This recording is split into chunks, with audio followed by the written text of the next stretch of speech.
যে অনেক কাজ করেছেন কিন্তু ফলাফল দেখা যাচ্ছে খুব বেশি একটা দৃশ্যমান না। ইন্নাল্লাহা ইয়ারফাউ বিহাযাল কিতাবি আকওয়ামা ওয়া ইয়াদাউ বিহি আখারিন। আল্লাহ তাআলা এই কিতাব দিয়ে বহু মানুষকে উপরে উঠাবেন, আবার বহু মানুষকে নিচে নামাবেন। আল্লাহ তাআলা আমাদেরকে বরকতের সম্পদ দান করুক, অধিক সম্পদ নয়। বরকতের দ্বিতীয় নম্বর চাবি হলো যে কোনো কাজের শুরুতে বিসমিল্লাহ বলা। আলহামদুলিল্লাহ রাব্বিল আলামিন ওয়াসসালাতু ওয়াসসালামু আলা আশরাফিল আমবিয়া ওয়াল মুরসালিন নবিয়িনা মুহাম্মদ ওয়া আলিহি ওয়া আসহাবিহি আজমাইন, আম্মা বাদ। সমস্ত প্রশংসা মহান মালিক রব্বুল আলামিনের জন্য। দরুদ এবং সালাম নাজিল হোক তারই প্রেরিত রাসূল মুহাম্মদ মুস্তাফা সাল্লাল্লাহু আলাইহি ওয়াসাল্লাম, তার প্রতি এবং তার আলো আসহাব সকলের প্রতি। সম্মানিত ভাই বন্ধুগণ, আজ আমরা আলোচনা করব ইনশাআল্লাহ বরকতের চাবিসমূহ বিষয়ে। বরকত শব্দের অর্থ হলো কল্যাণ বেশি হওয়া, যে কোনো কিছুতে আল্লাহর পক্ষ থেকে কল্যাণ যুক্ত হওয়া, এটা হলো বরকত। দুনিয়ার যে কোনো বস্তুতে যখন আল্লাহ সুবহানাহু ওয়া তাআলার পক্ষ থেকে কল্যাণ যুক্ত হয়, বিষয়টা যখন কল্যাণকর হয়ে যায়, উপকারী হয়ে যায়, তখন সেটা পরিমাণে অনেক অল্প হলেও আমাদের জন্য সেটা অনেক বেশি উপকার বয়ে আনে। অনেকে অনেক দীর্ঘ হায়াত পাইছেন কিন্তু দীর্ঘ হায়াতে তেমন কিছু করার সুযোগ পান নাই, তার মানে জীবনে বরকত হয় নাই। অনেকে প্রচুর পরিমাণ সম্পদ কামাই করেছেন কিন্তু সেই সম্পদ থেকে কোনো হিসাব খুঁজে পাচ্ছেন না যে কোথায় কি করলেন, বরকত নাই। অনেকে দেখা যাচ্ছে যে অনেক কাজ করেছেন কিন্তু ফলাফল দেখা যাচ্ছে খুব বেশি একটা দৃশ্যমান না, তার মানে বরকত নাই। এর বিপরীতে দেখা যায় একজন অল্প কামাই করছে, মাশাআল্লাহ, এর ভিতরে সে অনেক কিছু করে ফেলেছে। কারণ হলো তার এই কামাইতে কি ছিল? বরকত ছিল। এই কামাইতে আল্লাহ সুবহানাহু ওয়া তাআলার পক্ষ থেকে কল্যাণ ছিল। অতএব আমাদের জীবনে, আমাদের আমলে, আমাদের রুজিতে, আমাদের ইনকামে, আমাদের সন্তান সন্ততিতে, আমাদের সব কিছুতে আল্লাহ সুবহানাহু ওয়া তাআলার পক্ষ থেকে বরকত আসবে। বেশ কিছু আমল আছে, সে আমলগুলো করলে এগুলোকে আমরা এক কথায় বলতে পারি বরকতের 10টি চাবি। এই চাবিগুলো যদি আমরা ব্যবহার করি তাহলে ইনশাআল্লাহ বিদিনিল্লাহ আমাদের জীবন বরকতময় হয়ে যাবে। তার ভিতরে 1 নম্বরের চাবি হলো বরকতের ঈমান এবং তাকওয়া। প্রিয় ভাইয়েরা, যখন ঈমান এবং তাকওয়া কারোর মধ্যে থাকে তখন আল্লাহ সুবহানাহু ওয়া তাআলার পক্ষ থেকে বরকতের বারিধারা তার প্রতি বর্ষণ হতে থাকে। আল্লাহ সুবহানাহু ওয়া তাআলা কোরআন কারীমে বলেছেন, ওয়ালাউ আন্না আহলাল কুরা আমানু ওয়াত্তাকাউ লাফাতাহনা আলাইহিম বারাকাতিম মিনাস সামাই ওয়াল আরদ। যদি কোনো জনপদের লোকেরা ঈমান আনে এবং তাকওয়া অবলম্বন করে তাহলে আমি আসমান থেকে এবং জমিন থেকে, উপর থেকে নিচ থেকে, উভয় দিক থেকে বরকতের সমস্ত দুয়ার খুলে দেব। সম্মানিত ভাইরা, এই জন্যই দেখা যায় সারা পৃথিবীতে অন্য ধর্মের মানুষেরা, অমুসলিমেরা কোনো দিক থেকে অনেক বেশি সুখে শান্তিতে আছে বলে আমাদের কাছে মনে হয়, কিন্তু আসলে সুখে শান্তিতে খুব একটা নাই। বিভিন্ন জরিপ বলছে সুসাইড বা আত্মহত্যার পরিমাণ তাদের মধ্যে বেশি। আত্মহত্যা মানুষ তখনই করে যখন সুখের চাইতে দুঃখের পরিমাণ বেড়ে যায়। কিন্তু মুসলমানদের মধ্যে আত্মহত্যার পরিমাণ অনেক কম।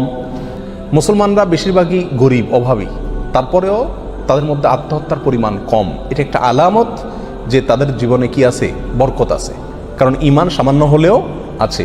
আর যার জীবনে ঈমান নাই তাকে দেখবেন যে অনেক আট্টালিকাতে সে আছে, সুখের শান্তির অনেক উপকরণ তার কাছে আছে, কিন্তু আসলে সুখ শান্তিতে খুব একটা সে নাই, কারণ তার জীবনে কি নাই? বরকত নাই। এই জন্য কেউ যদি ঈমান আনে আর তাকওয়া অবলম্বন করে, এই দুটি জিনিস যদি কারোর ভিতরে থাকে তাহলে আল্লাহ সুবহানাহু ওয়া তাআলার ওয়াদা হলো আসমান এবং জমিন থেকে বরকতের সমস্ত দুয়ারগুলো তার জন্য কি করে দেওয়া হবে? খুলে দেওয়া হবে।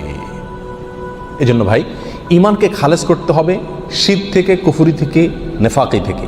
শিরক, কুফর, নেফাক এগুলো থেকে ঈমানকে পরিচ্ছন্ন করতে হবে আর তাকওয়া অবলম্বন করতে হবে। তাকওয়া কি? তাকওয়া হলো আল্লাহর ভয়ে যে কোনো হারাম কাজ থেকে বেঁচে থাকা। আল্লাহর ভয়ে যদি আমি হারাম কাজ থেকে বেঁচে থাকার মানসিকতা আমার ভিতরে থাকে, যার ভিতরে যত বেশি থাকবে আল্লাহ সুবহানাহু ওয়া তাআলা তার জীবনকে তত বেশি বরকতময় করে দিবেন। বরকতের দ্বিতীয় নম্বর চাবি হলো যে কোনো কাজের শুরুতে বিসমিল্লাহ বলা। যে কোনো কাজের শুরুতে কি করা? বিসমিল্লাহ বলা। নবী আলাইহিস সালাম বলেছেন, তোমাদের মধ্যে কেউ যখন খানা শুরু করে এবং সে যদি বিসমিল্লাহ বলে তো শয়তান তার সাথে ওই খাবারে যোগ দিতে পারে না, ভাগ বসাতে পারে না। যেটুকু আছে সেটুকু তার জন্য কল্যাণ বয়ে আনে, কল্যাণ করা হয় খাবার। অনুরূপভাবে কেউ যদি বাসা বাড়িতে প্রবেশ করে বিসমিল্লাহ বলে ঢুকে তাহলে সেই ঢোকার সময় তার সাথে কি হতে পারে না? শয়তান যোগ দিতে পারে না। অনুরূপভাবে প্রত্যেকটা কাজে বান্দা যখন ভালো কাজে যখন বিসমিল্লাহ বলে শুরু করে তখন শয়তান সে কাজে আর অংশগ্রহণ করতে পারে না। আর শয়তান যখন ইন্টারফেয়ার করতে পারে না তাহলে আল্লাহ সুবহানাহু ওয়া তাআলার পক্ষ থেকে সেখানে বরকত আসা খুবই সহজ হয়ে যায়, এটাই স্বাভাবিক। অতএব বিসমিল্লাহর পরিমাণ বেশি বলা। 3 নম্বর বরকতের চাবি হলো ভাই কোরআনে কারীমের সাথে সম্পৃক্ততা বাড়ানো। যে যত বেশি কোরআনের সাথে সম্পর্ক গড়বে তার জীবনে তত বেশি বরকত নেমে আসবে। যে ঘরে কোরআন তেলাওয়াত হবে, কোরআনের চর্চা হবে, কোরআনের শেখা হবে, কোরআন বুঝাবুঝি হবে, কোরআনের উপর আমল করার প্রবণতা থাকবে, অভ্যাস থাকবে, সেই ঘরে আল্লাহ সুবহানাহু ওয়া তাআলার বরকত তত বেশি আসবে। আল্লাহ সুবহানাহু ওয়া তাআলা কোরআন কারীমের ভিতরে বলেছেন, ওয়াহাদা কিতাবুন আনজালনাহু মুবারাক। কোরআনে কারীমকে আল্লাহ সুবহানাহু ওয়া তাআলা কোরআনের বহু জায়গায় বলেছেন যে এটা কিতাবে মুবারাক। এই কোরআনটা হলো কি? বরকতময়। অতএব এর সাথে যে যত বেশি সম্পৃক্ত হবে তত বেশি তার জীবন কি হবে? বরকতময় হয়ে যাবে। নবী আলাইহিস সালাতু ওয়াস সালাম বলেছেন সহিহ মুসলিমের হাদিসে, ইন্নাল্লাহা ইয়ারফাউ বিহাযাল কিতাবি আকওয়ামা ওয়া ইয়াদাউ বিহি আখারিন। আল্লাহ তাআলা এই কিতাব দিয়ে বহু মানুষকে উপরে উঠাবেন, আবার বহু মানুষকে নিচে নামাবেন। অর্থাৎ এই কিতাব কোরআন এটাকে যারা ফলো করবে আল্লাহ তাআলা তাদেরকে মর্যাদা বাড়াবেন, আর যারা ফলো করবে না তাদের মর্যাদা কমাবেন। বাহ্যিকভাবে মনে হবে সুখের সাগরে ভাসছে, আসলে দুঃখের কোনো অন্ত তাদের জীবনে থাকবে না। তাহলে বরকতের 3 নম্বর চাবি হলো কি? কোরআনের সাথে সম্পর্ক বেশি বেশি করা, কোরআন তেলাওয়াত করা, কোরআন বুঝা, কোরআন অনুযায়ী আমল করার চেষ্টা করা। যত বেশি যেই করবে আল্লাহ তাআলা তার জীবনের প্রতিটা পদে পদে তত বেশি কি দিবেন? বরকত দান করবেন। বরকতের 4 নম্বর যে চাবি আছে সেটা হলো ভাই সাদাকা করা, দান করা। কি করা? দান করা, সাদাকা করা। সাদাকা এবং দান করলে বহু হাদিস থেকে বোঝা যায়, জানা যায় যে বিপদ আপদ দূর হয়ে যায়। আমাদের যে কোনো কাজ থেকে, যে কোনো অর্থকড়ি থেকে, যে কোনো উপার্জন থেকে আমাদের কল্যাণটা আসে না, এর একটা বড় কারণ হলো বিপদ এসে যায়। আমি একটা দোকানদারি শুরু করলাম, একটা বিপদ এসে গেল, তাহলে আমার সেখান থেকে কল্যাণটা আর আসলো না। তো বরকত যদি আপনি চান প্রত্যেকটা বস্তুতে, প্রত্যেকটা জিনিসে কল্যাণ আসুক, উপকার হোক জিনিসটা আপনার জন্য, ছোট চাকরি, অল্প আয়, ছোট ব্যবসা, এর ভিতরেই আল্লাহ তাআলা কল্যাণ দিয়ে দেখ। আপনি যদি চান তাহলে আপনার কি করতে হবে? সাদাকার অভ্যাস করতে হবে। দান করলে মুসিবত এবং বিপদ দূর হয়। তো আপনার ওই অল্প আয় থেকে যখন বিপদ দূর হয়ে যাবে বা বিপদ মুক্ত থাকবে, তখন ইনশাআল্লাহ বিদিনিল্লাহ সেটা আপনার জন্য কী হয়ে যাবে? কল্যাণকর এবং বরকতময় হয়ে যাবে। ওর ভিতরে আপনার জন্য বরকত থাকবে। অতএব সাদাকার অভ্যাস করা, সারা বছর অল্প স্বল্প হলেও, পরিমাণে খুব অল্প হোক। এক হাদিসে আসছে নবী সাল্লাল্লাহু আলাইহি ওয়াসাল্লাম বলেছেন, খেজুরের অংশ দিয়েও যদি হয় তবুও তুমি সাদাকা করে জাহান্নামের আগুন থেকে বাঁচার চেষ্টা করো। বিপদ থেকে রক্ষার জন্য আমরা সাধ্য অনুযায়ী সাদকা করব, অনেক বেশি করা কোনো জরুরি না।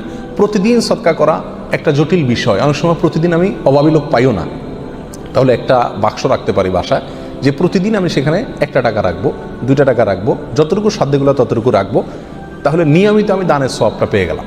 এই টাকাটা অভাবী লোকের, পরে কয়েকদিন পর পর খুলে আমি দিয়ে দিলাম মানুষকে। তাহলে প্রতিদিন সৎকার আমলটা হয়ে গেল। এবং সৎকার নিয়মিত করলে কি হয়? বরকত প্রত্যেকটা ক্ষেত্রে নেমে আসে। নাম্বার 5, বরকতের 5 নম্বর চাবি হলো ভাই আত্মীয় স্বজনের সাথে সম্পর্ক ভালো রাখা। এটা বহুল পরীক্ষিত একটি আমল ভাই। আত্মীয় স্বজনের সাথে যে যত বেশি সম্পর্ক ভালো রাখে, মা বাপ, ভাই বোন, ফুফু, চাচা, কাছের লোকজন, রক্ত সম্পর্কীয় লোক যারা, বিশেষ করে তাদের সাথে যে যত বেশি সম্পর্ক ভালো রাখে এবং তাদের সাথে সম্পর্ককে নষ্ট করে না, তারা যদি দুর্ব্যবহার করে তো নিজের পক্ষ থেকে ভালো ব্যবহার করার চেষ্টা করে, তো এই লোকের জীবনে আল্লাহ তাআলা বরকত দান করেন। এটা পরীক্ষিত বিষয়। অতএব এই চাবিটি বরকতের, এটা খুবই গুরুত্বপূর্ণ। 5 নম্বর, অর্থাৎ আত্মীয় স্বজনের সাথে, রক্ত সম্পর্কীয় লোকদের সাথে কী করতে হবে? সম্পর্ক সবসময় বিল্ড আপ করার চেষ্টা করতে হবে। তাদের খোঁজখবর নিতে হবে, সাধ্য অনুযায়ী তাদের পাশে দাঁড়াতে হবে। যদি পাশে দাঁড়াতে নাও পারেন, অন্তত সম্পর্কটাকে কী করতে হবে? ভালো রাখার চেষ্টা করে যেতে হবে। নাম্বার 6, বরকতের 6 নম্বর চাবি হলো ভাই সকালবেলায় ভোরে ভোরে কাজে যাওয়া। নবী আলাইহিস সালাতু ওয়াস সালাম দোয়া করেছেন, আল্লাহুম্মা বারিক লি উম্মতি ফি বুকুরিহা। আল্লাহ আমার উম্মতকে সকালবেলা আপনি বরকত দান করবেন। অন্য এক রওয়ায়াতে আসছে বুরিকা লি উম্মতি ফি বুকুরিহা, তিনি বলেছেন আমার উম্মতের জন্য সকালবেলার সময়টাতে বরকত দেওয়া হয়েছে। অতএব সকালের সময়টাতে আপনি ঘুমায় থাকেন, তাহলে বরকত কোত্থেকে আসবে? এই টাইমটাতে কাজ করতে হবে। এবং কিছু কিছু কাজ আছে, কিছু কিছু পেশা আছে যে সকালবেলা করার মতন, আপনি মার্কেটের দোকান আছে, সকালে ভোরে খোলার সিস্টেম নাই, তাহলে সেটা তো আপনি খুলবেন না। কিন্তু অন্তত তার প্রস্তুতি, প্রাক প্রস্তুতিগুলো সকাল থেকে হয়ে যাওয়া উচিত। এবং সকালের টাইমটা আসলে ঘুমের কোনো উপযুক্ত টাইম না।